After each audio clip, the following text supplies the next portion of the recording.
Uh-oh. Someone beat me here this morning. What the heck is going on? The whole place is opened up. That's nice to see. Easy for me. Start the day off on Easy Street.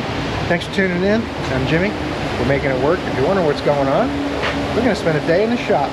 For those that are new, getting a lot of new viewers lately. I really appreciate everyone tuning in. Let's put some clips in right here. What's going to happen in today's video, other than Rob. Try to get it to misfire for us. It is the 2013 Honda Cross Tour. They're back to do the tires and alignment. V6 twin turbo, baby. So you can see we got a full day. We're going to be really busy. It's Friday. I don't know when you're watching this video, but it'll release the Friday after I filmed it. So keep that in mind when you watch my videos, the timeline. It's about a week behind usually. And I'm learning to try to remember when there's holidays and birthdays and stuff a week ahead of time so that it doesn't seem like it's all out of whack for everyone. I got a little grumpy yesterday because some things weren't going smoothly, and thinking about a lot of these other channels that have gone flying past us. So we definitely need to get this video shared around, and I need to get better at editing. I want the content to be good for you guys. I want to do everything I can to help out other mechanics and do-it-yourselfers and customers see what's going on. I want everyone to be informed because everything's better in this industry if everyone's a little better informed, right? So we'll do everything we can today in this video to learn a thing or two and to have some fun. I'll make it worth your while. Stay tuned. First things first, we're going to see how this thing runs in the morning. Take it on another drive and try to get it to misfire for us. Oh, that's not good. It's got a really bad misfire now. I like that. Look at that. It's a whole different world when it's cold. Let's bring up some data, see what we can see with that. I'm gonna go out and see if I hear the injectors clicking on the two parent cylinders up front, 1 and 2. Let's grab the stethoscope. And you know what I think I'm gonna do instead of doing the stethoscope deal first is I'll ohm the injectors. 1 and 2 are pretty easy to get to, all things considered. We'll put an ohm meter in there. I can ohm them with my voltmeter pretty easily and have a really good idea if the resistance is way off. Most injectors 11 to 16 ohms, with the majority being in the 12 to 14 range. But I know one thing, if I compare a good running cylinder to the one set in the misfire code, I'll have a really good idea. Let's see here. You get out of the way. Go over here to your twin sister. We're going to see what she says.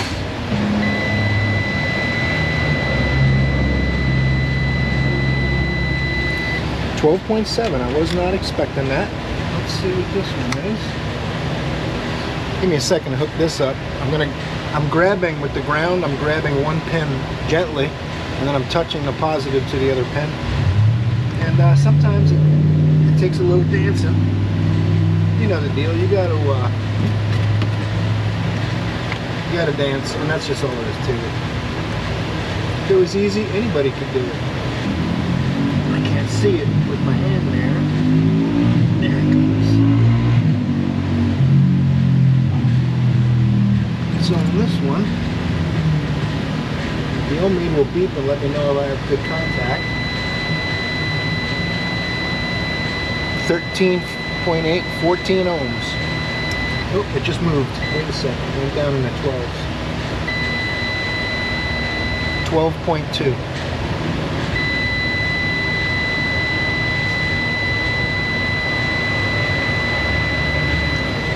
Only a slight difference. Okay.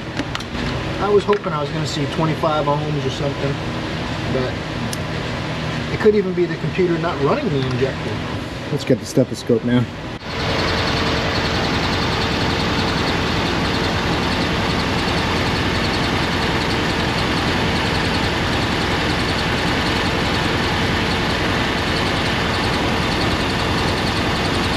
Clicking. Okay. Because of the lifter noise, I hear like a ticking sound, and the injector ohm's good. I'm kind of thinking it's got a problem with the valve train, either a valve seat, sticky lifter. This has like a cylinder displacement system, and the lifters go bad. I mean, I've seen a whole bunch of problems with them. So since I do have some noise, let's just go ahead and steer towards checking the mechanical condition of the engine. This vacuum gauge, if the engine's got good mechanical operation or good mechanical function, there's no problems, the vacuum gauge will remain steady. If the vacuum is low, then there's a timing problem, which is not likely. It's only flagging one cylinder. If the vacuum is decent but the needle bounces, there's a mechanical problem and the cylinder not coming to the party because of a mechanical compression issue. A spark plug, a coil, an injector won't cause this needle to bounce. It'll just run like crap and the needle will be steady because the cylinder will be producing vacuum if it's mechanically sound. So let's go ahead and pop this in. If I find the right size tube, I have to find a tube that fits this.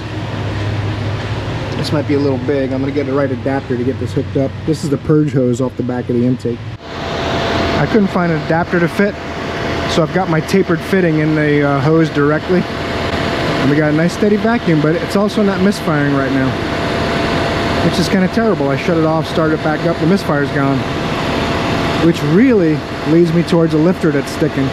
Let's see if there's a way to activate those lifters. Uh-oh, I just came over and grabbed the scanner. It started running rough and the needle started bouncing. So we've got a mechanical valve train issue. She is not happy right now. The vacuum dropped and the needle started bouncing at the same time. And all I did was put the scanner over here and start it back up. That's unfortunate. So basically, and you can hear that squeaking noise at the same time. I don't know if that comes up on camera. Something going on with the lifter, and we're gonna have to do a valve cover removal kind of thing. Go from there. That is not good.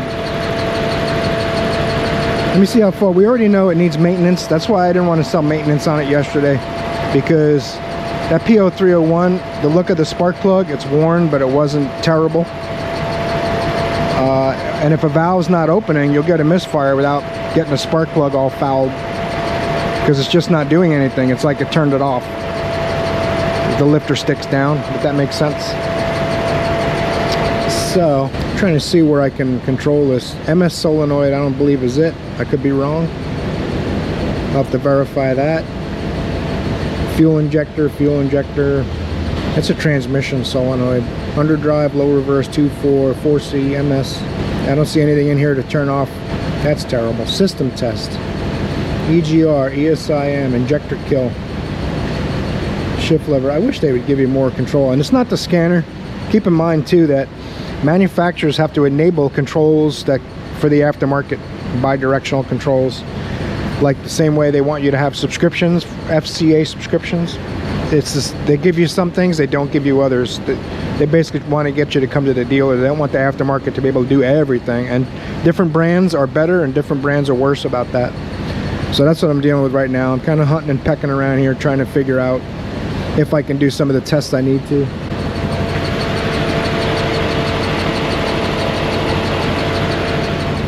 I could even do running compression, which would show me the same thing. So what will happen is if I do running compression on cylinder 1 right now, that cylinder will be low. And the fact that the noise accompanies the problem, that's a really big telltale. Alright. Got a lot of miles too, that's another problem. And I don't have the capability to do some of the tests I want. Let's grab another scanner just in case. Alright, let's go old school. Basically, we already know we're gonna have to do a tear down to figure out whether it's a rocker arm or a lifter. I'm thinking lifter. Generally, if a rocker arm is mechanically failed, it won't clear up. Like yesterday, you saw it was running pretty good. It wasn't ever 100%, but it ran very well. Today, it's check engine lights blinking, vacuum gauge is bouncing, it's making a noise that comes and goes. So that's why I'm saying lifter, just based on my experience. You get noises associated with it and an intermittent mechanical problem. A rocker arm coming off the cam lobe isn't going to run good sometimes, right? And a rocker arm with a worn out needle bearing isn't going to run good sometimes. The only thing that can make it come and go is a lifter that sticks down, and sometimes a belt tensioner, you got to be careful too. If with a pretty bad misfire, the belt tensioner can bounce and make noises too, so you got to be careful of that. I'm going to see just real quick if I can find misfire data or actuation tests for the lifters or anything like that. I don't think it's going to be able to do it, but we're going to try. You got to enjoy the rowing and the dancing. You got to give it a try. FCA warning coming up. Hey man, do you have your FCA subscription? No?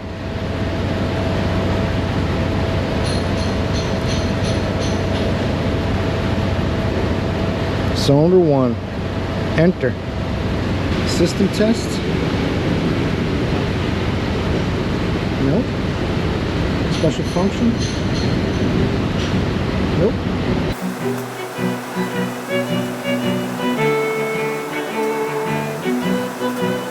Just seeing if there's a misfire data PIDs in here. Sometimes they'll have all individual misfire data PIDs you can bring up.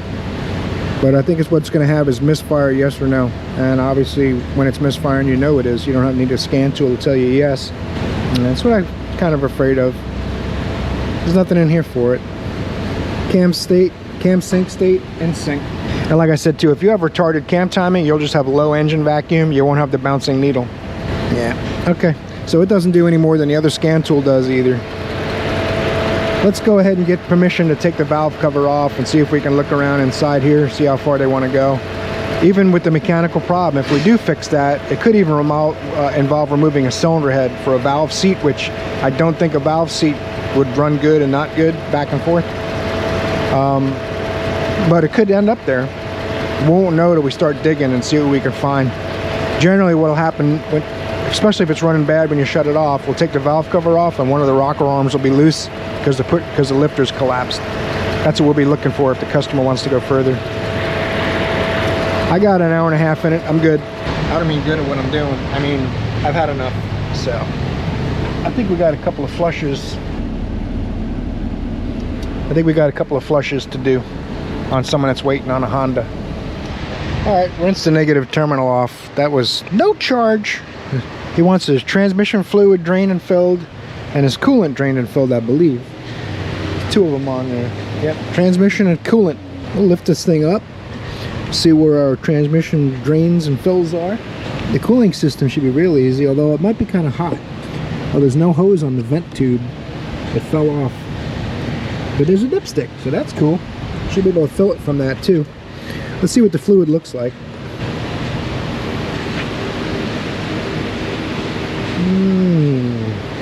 So it's ready for that visually. Doesn't smell or taste burned. This cap is supposed to be on top of this tube. Right now it's open to the elements. That's not good. So we will have to get that on there. I just dropped it down, not in the hole, don't worry. It came all the way through. We're gonna put that cap back on the vent. It is the 2013 Honda Cross Tour with the love rating of 8. It's in really nice shape. 106,000 miles. I don't know if it's been tuned up or anything. I think these get tune-ups at 60,000. But even if it's 100, it's at 106. So hopefully it's been done. Let's lift this thing up. Okay, I talked to him up front. He's a pretty regular customer apparently. I'm not familiar with the vehicle though. But about every 30,000 or so we do the drain services. They're a little less expensive. And if you do them often enough, they're just as effective as a flush. Some people like flushes a lot better, but they're more expensive. And even though the only real difference on a transmission especially is it'll get the fluid out of the converter. When you do a drain and fill, you're only really servicing half the fluid, about maybe a little more than that. So you just do them more often. There she goes. Coolant actually looks pretty good, so you know he's taking care of it. I was just talking to, I think it's Sheer Will Survival, my buddy on there, comments on my videos, makes his own videos too, by the way. But we were talking about checking coolant condition with a voltmeter. If you put your voltmeter on DC, it should be less than 0.2 of a volt in the coolant, believe it or not. What you're measuring is the alkalinity versus acidity. As coolant becomes acidic and old, it'll actually pull voltage. So you'll see it as a path to ground. It's kind of an unusual thing. Of course, if you also have bad engine ground, the coolant will read voltage from that. So you have to make sure your engine grounds and all are good to do that test. That's why I generally don't do it, because engine grounds tend to degrade over time, all kinds of other things. You can actually smell coolant when it gets old, at least I can, because I've done it so long. If you're not sure, smelling the coolant in a car through the expansion tank and then smell a new bottle of coolant, if you can tell a big difference, the coolant needs to be changed. And there's also test strips, and there's also these tools. This is how you can test coolant as well. This tells you it's freeze protection more than how old the coolant is, but generally if the coolant's old, the freeze protection goes down. So there's so many different ways you can test it. But a drain and fill, not that expensive, and it's a great way to get majority. You'll get 85–90% of the coolant out of here this way. There'll be a little bit in the block below the lowest hose point. A little coolant will stay in there, but not much. Now to do the transmission, I'm gonna have to pull quite a bit of these push pins out of here. It'll take about 30 minutes just to get all the push pins out. Honda doesn't give you like if this hole came over just a little more, the drain plug's right here. So I'm not sure why the hole's over here. I don't know. Not up to me. It's Matsumoto and Masami at it again. And these push pins are also, there's no windows for my tool. So if I pull them out a little bit with my pick, then I can get them with my tool. That didn't sound right. You know what I mean. Clean off this little cap. You can see here it's made to clip onto the hose, but there's gaps on the sides. So the vent stays open, but dirt don't go down. We are making quite the mess, but hey, there's harder ways to earn an hour. You do what you gotta do, baby. Little flex head gear wrench, 120 XP ought to do the trick. These drain plugs, sometimes they're pretty tight.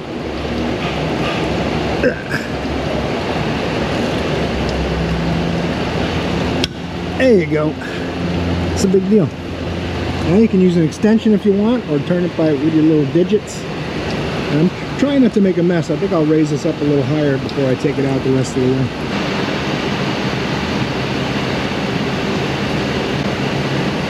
Something you want to look at too is if you see metal shards on the magnet, transmission's got issues. If you see this, it's just dust particles and metal particles that are very fine. There's nothing wrong with that. What you're looking for really is, like I said, slivers and metal splinters. That means something's coming apart. This is normal wear and tear. Fluid doesn't really look bad at all, so it doesn't smell, just smells like transmission fluid with a little mileage on it. That's the best way to tell more than appearance. I've mentioned this before. If you haven't seen my other videos, when the fluid isn't bright red anymore, it doesn't mean it's bad. You have to go by smell and feel, or you can send it out to be analyzed. There's a company that can do it. It takes about 3 days to get the results back, but this is just a maintenance thing, and we have experience with this car, so we know there's no trouble. No big deal. But just so people know, when the red goes away, it means the dye wore out, not necessarily the fluid. Perfect. I don't think I even need brake clean to clean that up. Put my cover back on. I don't need to cover down for this. So I'm going to let it continue to drip till it stops completely. We should end up with about 1.5 gallons of coolant, which that's how we know we got most of it out of there. When I run out of push clips, I'm all done. Took my coolant tank, drained it in the recycle 55-gallon drums we have out back. Quick mop up. I didn't get too crazy cleaning up because I'll probably spill some more filling it back up, but at least I want giant puddles to work in.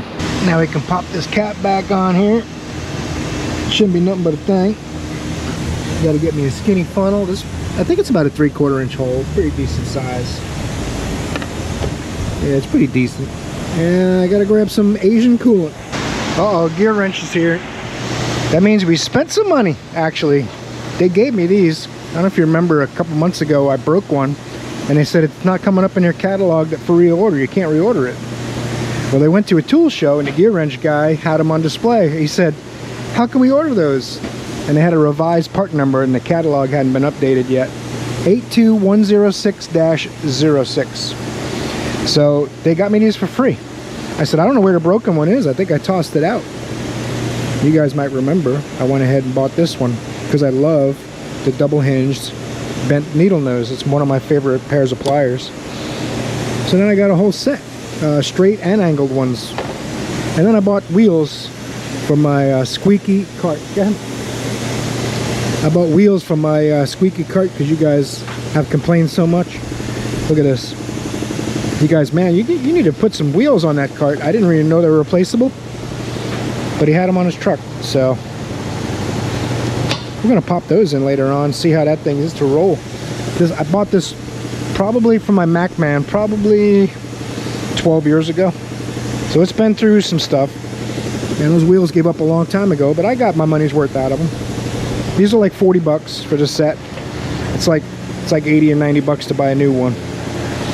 But everything else is still decent on it, so why get a new one? I saved some money. I think I'll give these to Kyle. He doesn't have a lot of tools. And I got these for free, so why not? These I'll keep because I bought them. They'll be my backups. Because these are Crescent. To warranty these, I got to go through a seller online. So I have a plier drawer right here. And if I ever do break those, I can use these while I'm waiting for those to be warranted by the gear wrench guy. Gotta have a plan.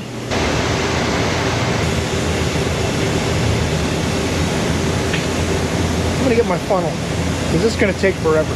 Now, those of you who've been watching my channel a while, you know Lyle 24970. I don't like getting this out. It's super convenient, it works great, it helps get air out because it's so much higher than the engine and all, but I just spent 5 minutes going over to get it, setting up the adapters. So I try not to do it unless I really have to. And I feel like I really have to because it would take forever to trickle that in.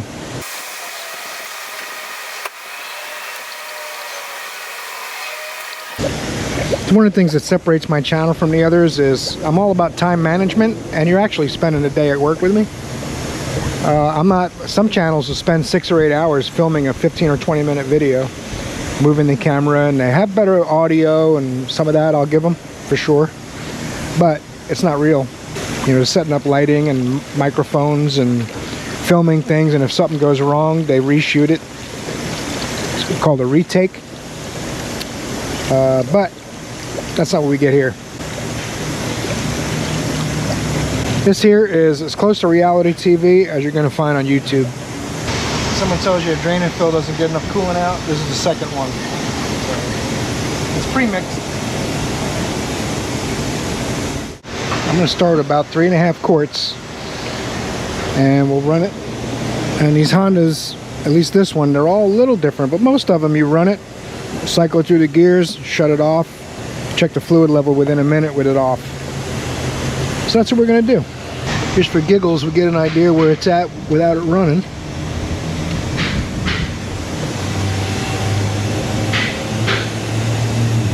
It's just slightly over, and we should be good after we run it.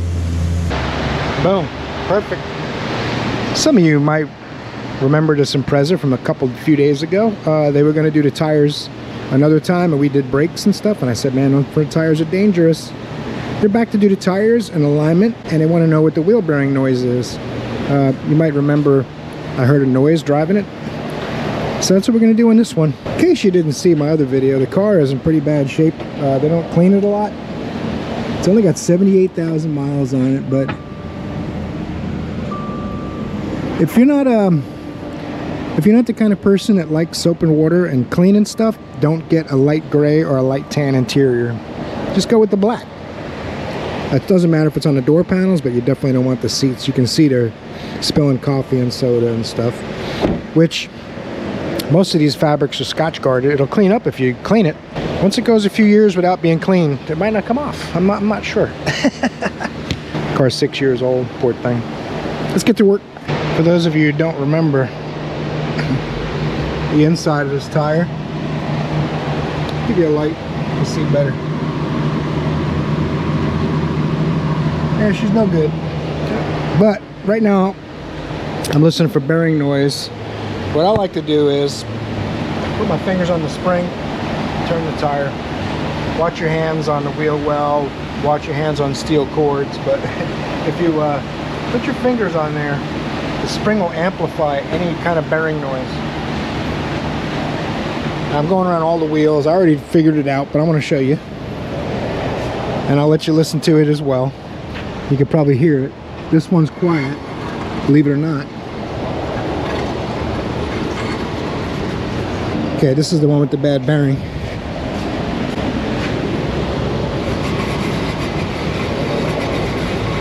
I don't know if you can hear that. You can hear the pads touching the rotors. It doesn't sound like anything bad is happening. I wish there was a way I could touch the spring.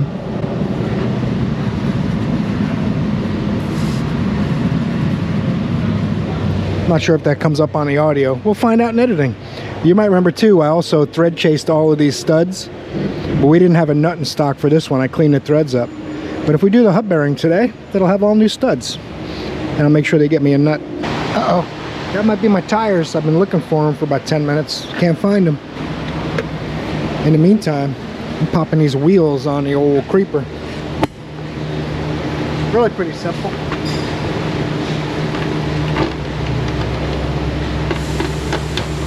Boom. Now we'll just take a new one. I'm going to put a little grease on it though. I'm not going to shove it in dry like they did at the Mac plant. Some of that delicious orange brake grease. Not so much, Jimmy. Take it easy.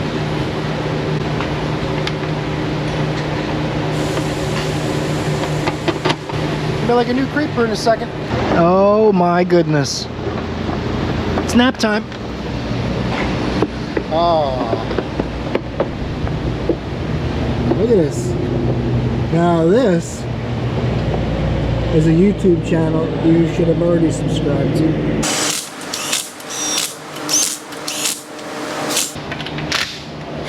Tires are on. It took 75 PSI to get the bead to pop. FYI.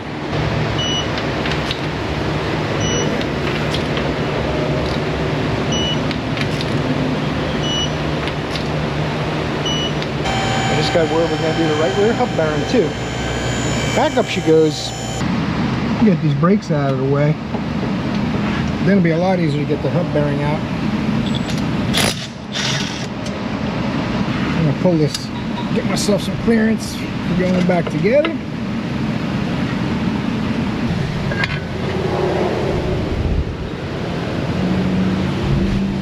Now, it's going to get that hub unbolted. Oh, you know this right angle's a beast. There's almost nothing this thing can't do. At least on this particular repair. 4 little bolts in the back, and should be able to get this thing the heck out of here.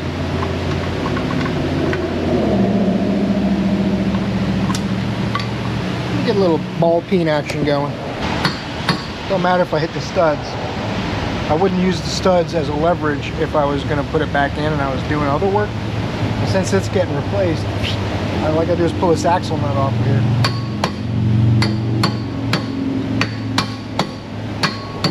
Thing's loose now.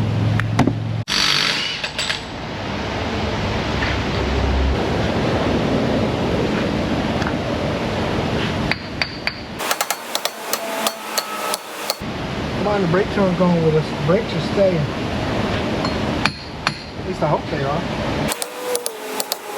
I don't think the hub comes with all new brakes and stuff. That's the parking brake. But they used to call those brakes not too long ago. Listen here, man. It's not supposed to come out so hard. It should just pop right out. It's hung up in the backing plate. We'll get it. Uh-oh. Do that.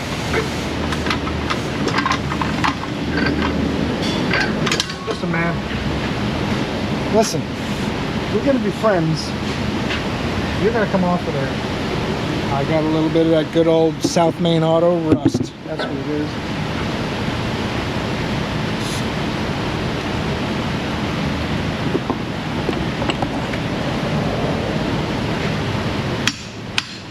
Be gone, demons.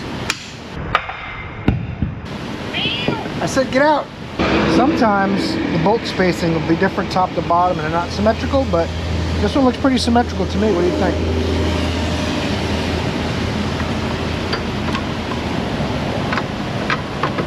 Now, that doesn't mean it's going to be easy. It just means it'll be easier. I won't take it back out and flip it over. There you go. I'm I'm gonna get those fingerprints off of there too, but first I'm gonna get it all snug as a bug in the rug. Sometimes you gotta use your hose pick tool and just kind of tug on the hub bearing a little to get the bolts lined up. I know you don't want to go, but your brothers and sisters are going, you're gonna have to go too. That's all there is to it. Enough of that complaining stuff. This is another one of those things too where I'm going to tighten the bolts in a cross pattern several times until they're all evenly tight. Then I'll find a torque spec, we'll do that. There's not a lot of room back here, so I'll have to use an extension, which I don't like doing with a torque wrench, but it works. Much better than not torquing them at all, I know that. Definitely want them all started up. What's that? You want me to spin the old bearing for you?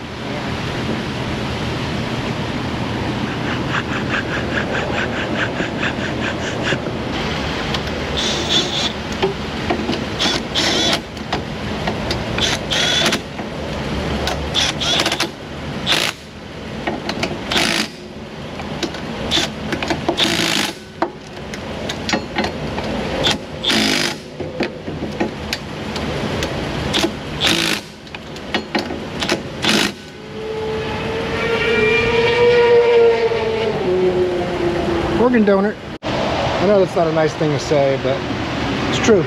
If you want to do that kind of stuff, and I've had sport bikes, I do it, or I have done it, but I don't do it when it's traffic like this. Look at the traffic. 100 miles an hour in a 45 with traffic all over the place. Just stupid.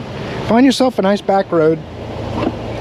That way, if you get killed, it's because you made a mistake on your own and not because someone changed lanes. Am I the only one that am I just uptight? Maybe I am. I can't help it. I gotta be me.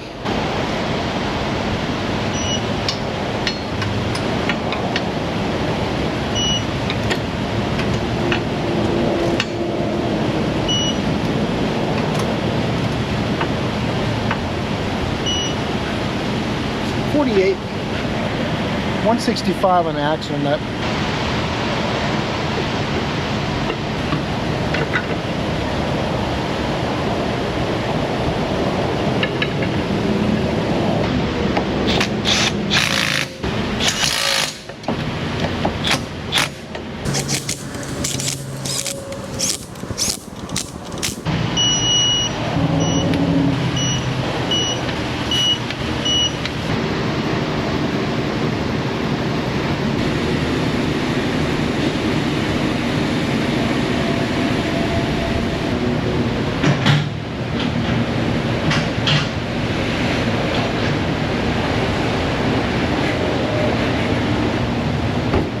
Getting a wheel alignment too. I don't suspect it's going to be off much, but new tires, you definitely want to check it. So let's do it. Looking at the tire wear, they were underinflated.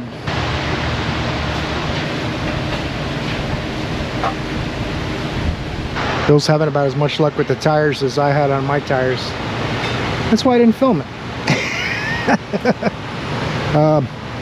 Let's get in there and do the compensation and catch the sweep from inside the vehicle.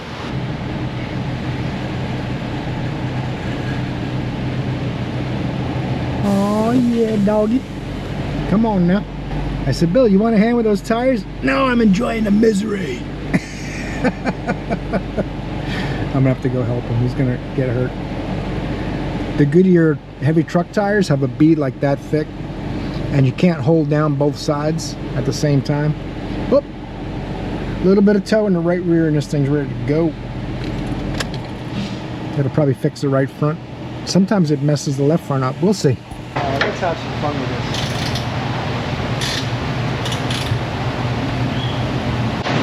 Now I want the bolt to go out. Get close to the other side. Trailer park girls go round the outside, round the outside. Well, the back was certainly easy to get light, get green. Now the front got all out of kilter. Look at what happened. I'm a little bit sad, I gotta say the truth. Let's try setting the toe and we'll see how that goes. Now, I don't have the lock on the steering wheel. Last time I got away with it. Let's see if I get away with it this time. I'm gonna make a note. It's at 0.14 minus. We're gonna adjust this side first. See what happens. Oh, that's pretty tight. Wasn't expecting that. Little tiny Subaru. Yeah, there you go. Oh, I don't know if this is 14 or, oh yeah. Total guess, nailed it. I want to go out, so we're going to unthread it. We're going to unthread it. We're going to unthread it. Still red. Oh, they just turned green, so that means I got another bump to go. Left front stayed at -14. Perfect. That's how I know my steering wheel didn't move. That's all wind toe does for you. It memorizes where the other side was, where both sides were. And then when you start making adjustments, it remembers where both of them were, and based on which one's moving, where they're going, it just has it in its memory and compensates for it, that's all. I don't have the camera on, but this side is rusty and frozen, and it was so tight that it moved the steering wheel, so I had to go up and put the lock on.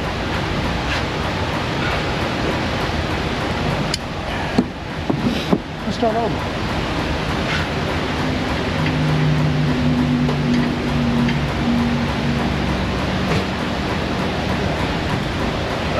Holy moly, she's rusted. Oh yeah, we're getting somewhere now.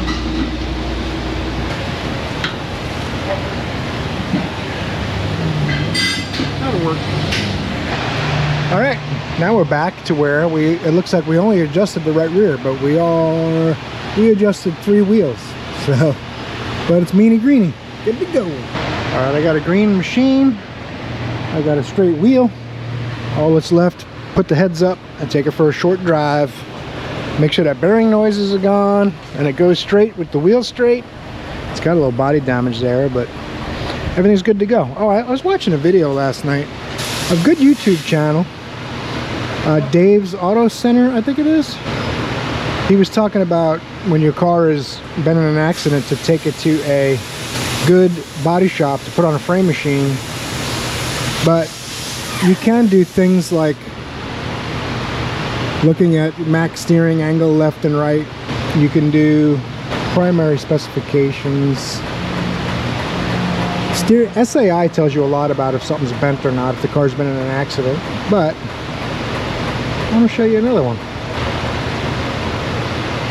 Look at that. That's better. Measurements and adjustments. Make additional measurements.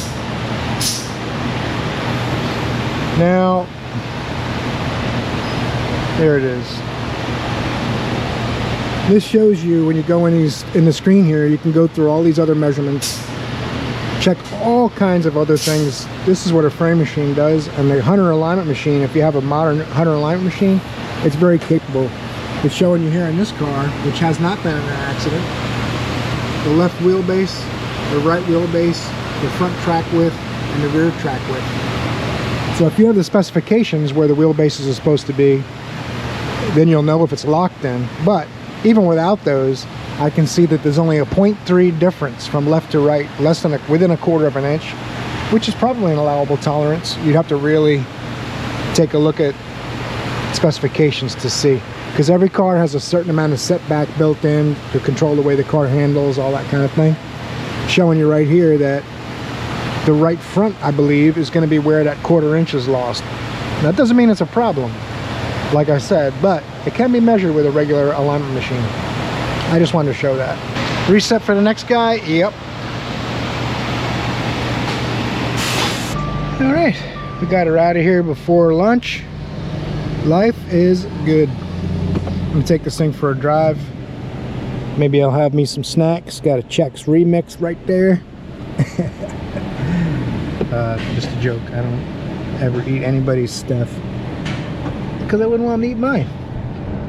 Take this thing for a little drive, verify my nice straight wheel, which I basically already done on the machine, but nothing tells you like a road test. And then we'll see what's next. All right, perfect. All right, me and Rob are gonna look at this high performance Infiniti V6 twin turbo, baby. Customer says he sees white smoke. He called us over the phone, wanted an estimate for head gaskets. We did have to add some water to the cooling system. Uh-oh, that little guy didn't make it. don't see white smoke though. I do see black tips and all, and of course he's got tuner stuff on it, oil catch can, and all kinds of cool turbo related stuff you're supposed to do, I guess. 90,617 miles. Love rating of 4. And this is a 2018.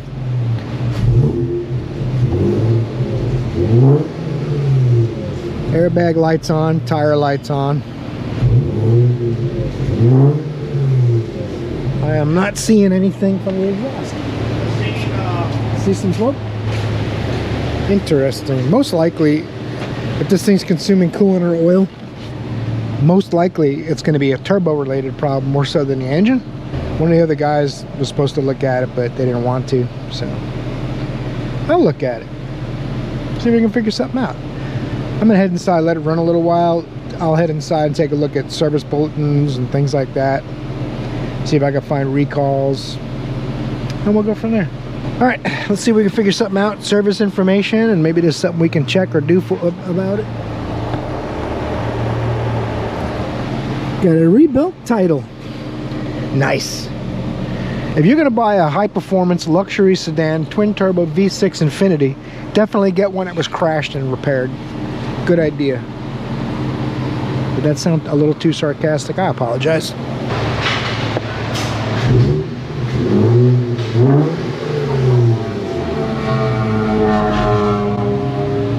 It's burning oil. Yeah, the coolant was low and it's burning oil. Everyone online is saying engine. Okay, cool. You know what the head gasket labor is? Head gasket labor? 30 hours.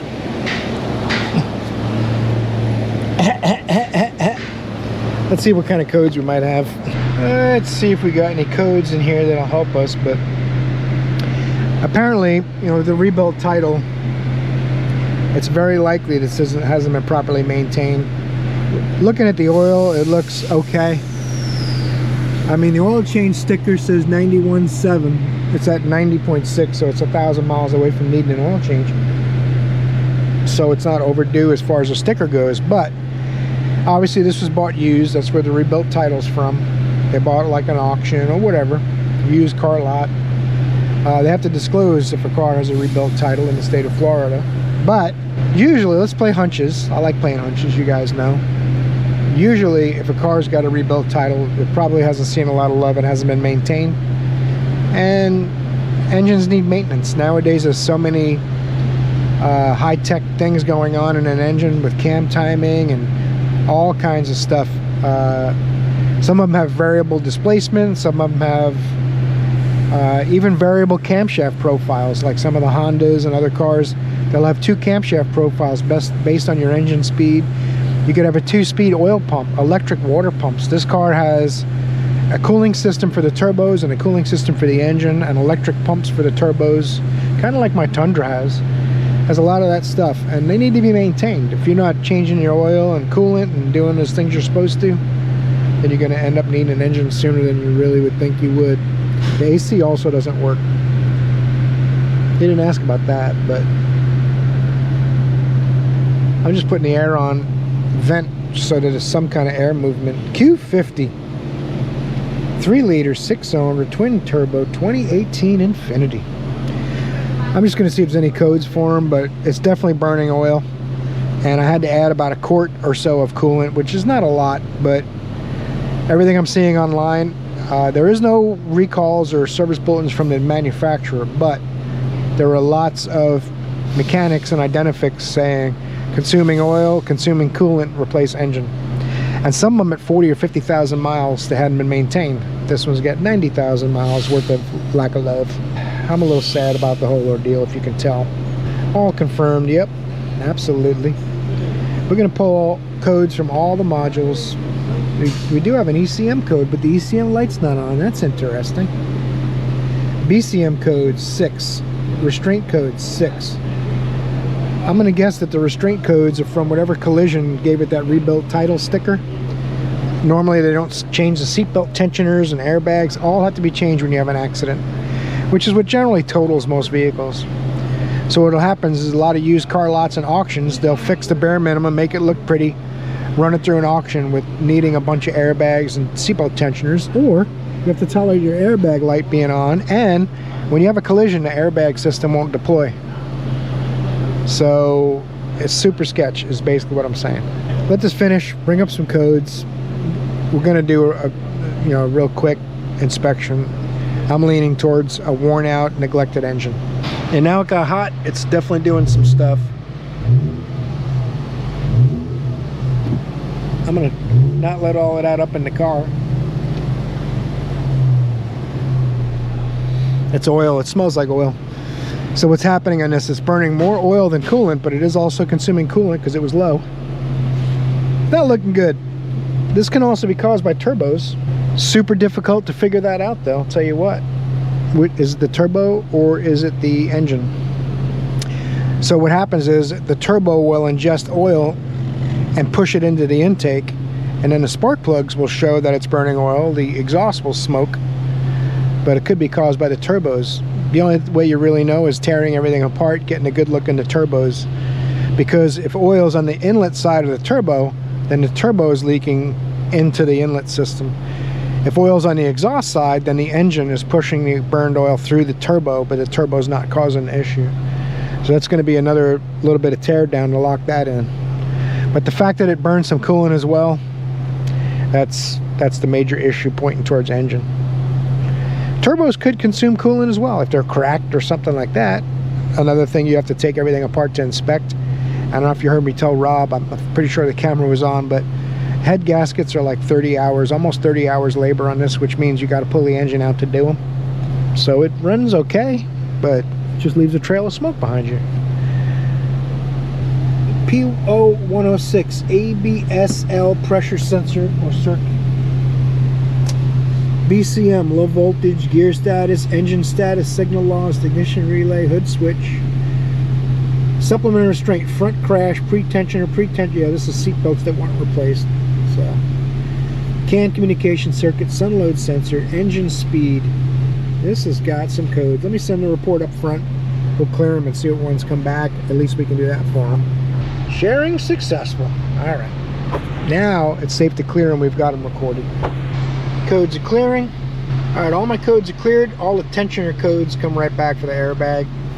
So those are all damaged. When they have a collision, those have to be replaced. These codes will continue coming back to you, put new ones in, which adds about another $6,000, $4,000 to the estimate. So, all right, let me go let them know up front. This thing's burning oil and coolant, and see if they want to go on a search and destroy mission, which, I mean, unfortunately for that kind of thing, you basically have to commit to an engine repair job, 30 hours worth of labor, roughly, and then going from there and seeing if you can pull it back and minimize it at all while you're taking everything apart. So you basically commit to an engine replacement, and as you're digging, you'll be able to tell exactly what's happening and stop if you need to. So if it's head gaskets, you're pulling the engine out. If it's turbos, you're pulling the engine out. So I'm a little sad, but we'll handle it. We'll come back and see what's going on with this one if we're going to do any more. All right, the Infiniti I was looking at, the guy he's like, oh, I was hoping you could fix it for about $2,000. That's all I have. So that won't cover the gasket set. So he took it.